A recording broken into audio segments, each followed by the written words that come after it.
Coucou tout le monde, bonsoir, on se retrouve aujourd'hui pour une nouvelle vidéo sur ma chaîne YouTube.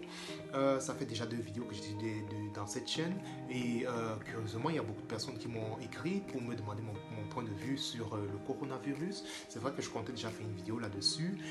Alors aujourd'hui je vais vous apporter quelques astuces pour pouvoir passer les 2 prochaines semaines à la maison. J'imagine que nous ici en Allemagne on ne va pas échapper parce que si on se fie aux statistiques de la journée d'hier avec autant de personnes, nouvelles personnes contaminées, tout porte à croire qu'en Allemagne aussi, d'ici lundi, on sera appelé à rester au moins 2 ou 3 semaines, je sais pas moi, 4 semaines à la maison. Alors, comment est-ce qu'on va gérer cette nouvelle étape? Ça, on va voir ça aujourd'hui.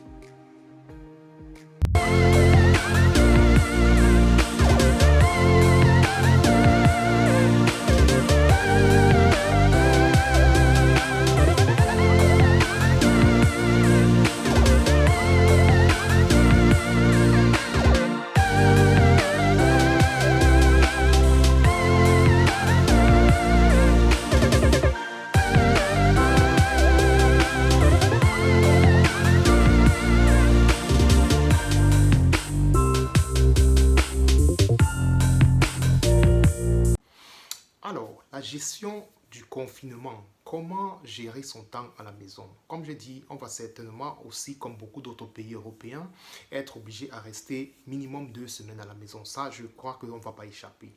Mais si vous vous fiez à ces 2 dernières semaines, hein, vous allez remarquer que dans la rue ou bien dans les transports publics, les gens ont un visage plein d'angoisse, plein de stress, plein de peur.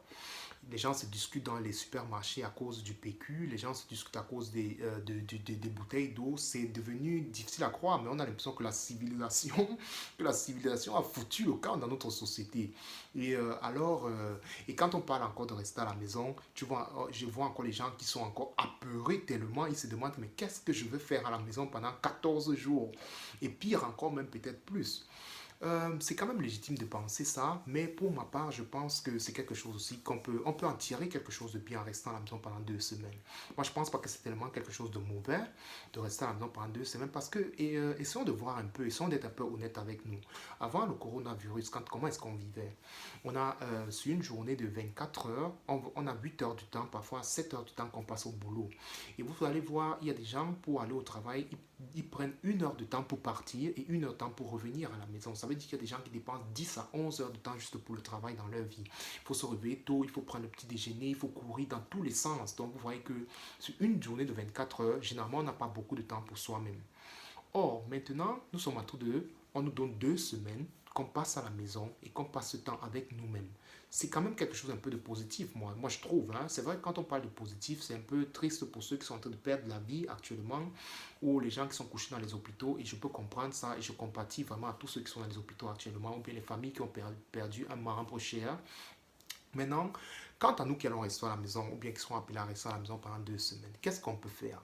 Aujourd'hui, j'ai envie de parler de peut-être 3 astuces qui peuvent nous aider à faire de ce moment un moment enrichissant dans nos vies. C'est-à-dire, qu'est-ce que je veux par là dire?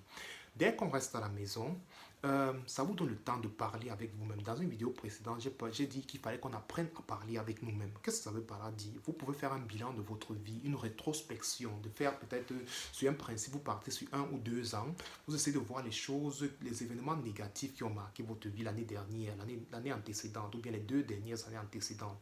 Et vous vous posez la question de savoir qu'est-ce que j'aurais fait pour éviter d'en arriver là. C'est-à-dire, peut-être dans votre famille, vous vous entendez pas avec un membre de votre famille, un cousin, un parent, ou bien une soeur, un frère, ou alors vous avez un ami avec qui vous ne vous entendez plus, un ami cher avec qui une distance s'est créée, ou alors tout simplement vous êtes fait quitter par votre conjoint ou bien votre conjointe, et vous vous posez la question de savoir, mais qu'est-ce qui s'est passé? Qu'est-ce que j'aurais pu faire pour éviter ça? Alors vous prenez un bic et une note. Moi, j'adore beaucoup faire les notes. Hein.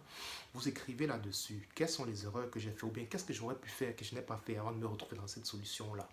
Maintenant, après, vous faites aussi pareil avec les événements positifs qui sont passés dans votre vie. Je m'adresse beaucoup aux étudiants dans cette chaîne, mais je m'adresse aussi aux Africains en général qui vivent en Europe. C'est-à-dire les Africains qui essayent de s'intégrer ici en Europe. C'est ce public-là que je vise et j'essaie d'apporter souvent des petites idées comment est-ce qu'on peut s'intégrer ici en Allemagne. C'est-à-dire, par exemple, les étudiants, vous avez peut-être réussi votre diplôme, vous avez reçu un travail, vous êtes toujours en train de travailler. Ceux qui font les cours de langue, par exemple, vous avez eu un diplôme de langue et tout. Maintenant, posez-vous la question, quand quelque chose de positif s'est passé dans votre vie, ou bien vous êtes quitté de l'Afrique, vous êtes aujourd'hui en Allemagne, posez-vous la question, mais comment vivez-vous ce moment de positif dans votre vie? Avez-vous été reconnaissant avec les gens qui vous ont aidé? Avez-vous dit tout simplement merci à tous ceux qui vous ont aidé durant ce parcours positif que vous avez mené? Sinon, essayez de voir un peu comment est-ce que vous pouvez vous racheter, tout simplement. Voilà. Et ça, c'est en deuxième position. En troisième position, maintenant, posez-vous la question de savoir dans votre vie, êtes-vous satisfait avec votre vie actuelle? Vous essayez de regarder où est-ce que vous êtes parti, où est-ce que vous êtes aujourd'hui. Et vous vous posez la question de savoir, suis-je satisfait avec ma propre vie? Si la réponse est non, posez-vous la question de savoir, qu'est-ce que je fais aujourd'hui pour améliorer davantage ma vie? Qu'est-ce que j'entreprends pour que ma vie soit comme j'aimerais qu'elle soit? Alors, vous essayez de prendre aussi des notes et pour écrire là, concrètement, les projets que vous aurez à faire. Parce que vous avez 2 semaines. Chaque jour, vous pouvez planifier, vous pouvez réfléchir intensément sur votre vie. Réfléchissez ce qui n'a pas marché, réfléchissez ce qui a marché, réfléchissez ce que vous voulez devenir. Alors, vous savez, j'ai pris des exemples, par exemple, sur les réflexions. Vous pouvez baser vos réflexions sur le plan professionnel. Vous avez un travail, vous n'êtes peut-être pas satisfait de votre travail, pour une raison ou pour une autre. Ça peut être le salaire, ça peut être les relations avec vos collègues. Vous réfléchissez là-dedans, là-dessus, dans ce sens. Vous pouvez avoir des relations amicales. Vous réfléchissez si vous êtes satisfait avec vos amis, les relations avec vos amis. Qu'est-ce qui ne marche pas? Qu'est-ce qui pourrait marcher? Dans les relations amoureuses, vous avez été quitté par votre conjoint ou bien votre conjointe. Peut-être aussi sur le plan de la santé, vous avez beaucoup pris du poids ces derniers jours et vous devez perdre le poids, par exemple, ou en général. Parce qu'une chose est sûre, croyez-moi, la race humaine va survivre. Le coronavirus, ce n'est pas la fin du monde. L'être humain est allé jusqu'à sur la Lune. Nous avons fait les guerres mondiales, 2 guerres mondiales, nous avons survécu. Ce n'est pas le coronavirus qui va être la fin du monde. Ça va prendre peut-être du temps. Ça va prendre du temps, mais on va gagner. Maintenant, la question, c'est de savoir qui sera là après quand on va gagner ou bien qui va tomber actuellement sur le champ de bataille. Le problème, c'est que si vous voulez être après, le jour qu'on aura gagné, il faut que vous restez à la maison. Il faut que vous mettez les pratiques d'hygiène qu'on nous demande de faire, vous les mettez en pratique. Il faut le faire.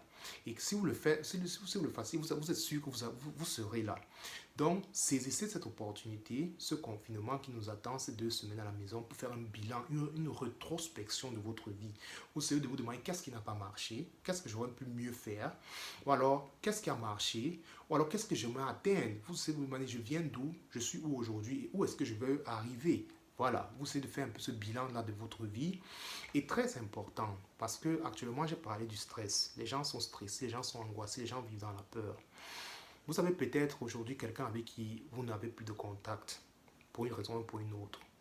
C'est peut-être le moment aujourd'hui de faire le premier pas, de prendre votre téléphone, d'envoyer un message très amical et de dire à cette personne, ça peut être un ami, ça peut être un frère, ça peut être un ex ou bien une ex, dire à cette personne, en ce moment difficile, j'ai pensé à toi et j'espère que tu te portes bien et je souhaite à ce que tu sois en santé et que tu arrives aussi à traverser cette période dans la paix et ainsi de suite. Je pense qu'il faut que quelqu'un soit malade pour ne pas être sensible à ce genre de message.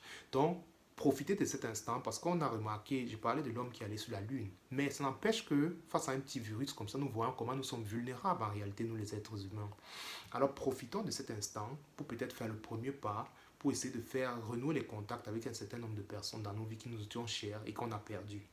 Alors, voilà un peu quelques pistes que j'ai voulu vous donner, comment vous pouvez saisir ces 2 semaines qui nous arrivent, ou bien peut-être 3, 4 semaines, je ne sais pas, afin de faire quelque chose d'enrichissant dans votre vie. Parce que quand le coronavirus va finir, quand cette période de stress finira, il faudra que vous soyez quelqu'un de nouveau, que vous ayez essayé de profiter de cette période stressante, angoissante, pour repartir vers l'avant et pour faire de votre vie quelque chose de positif. Alors, si j'ai apporté quelques idées pour vous, durant le confinement qui arrive, vous pouvez me donner un like ou alors tout simplement vous pouvez me faire un commentaire pour dire quelque chose que j'ai oublié ou que je pourrais parler la dernière fois ou alors tout simplement vous abonner à ma chaîne. Très souvent j'aurai des vidéos, demain j'ai une vidéo qui arrive qui sera très intéressante, ça je vous le promets. Donc sur ce, moi je vous souhaite un bon week-end. Gardez la santé, faites attention à vous. J'espère qu'on se verra après le coronavirus et qu'on pourra rire et on pourra parler de cette période qui fut très stressante. Sur ce, allez, bon week-end. Ciao.